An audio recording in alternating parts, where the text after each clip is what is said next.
अभी हम इसको ज़ीरो करने लगे हैं 100 मीटर्स। छोटे वाले पे हाँ छोटे वाले 100 मीटर्स 100 मीटर छोटे पे ऑलरेडी एक सुराख हुआ है।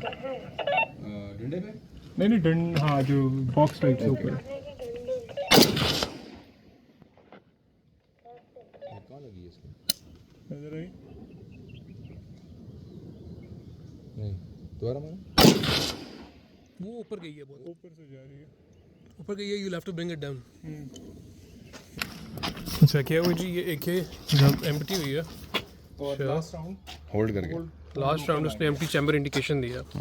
चैम्बर इंडिकेशन भी दे दी। और उसका एक और फ़ायदा है, अभी अगर मैं इसको इधर से पकड़ लूँ और नया मैग लोड करें और नया ये मैगजीन उतारूँ तो आपको बोल्ट और करने की उसको मैं जरूरत पकड़े रखूँ, नहीं। न्यू वापस मैग लगाएं। मैं नया लगाऊँ और अभी ये रुक जाएगा क्योंकि मैगजीन खाली खाली है। है। वो जैसे ही अपने आप लोडेड मैग करेंगे तो इसको रीलोड। मैग करेंगे तो ओह अच्छा, you don't have to again.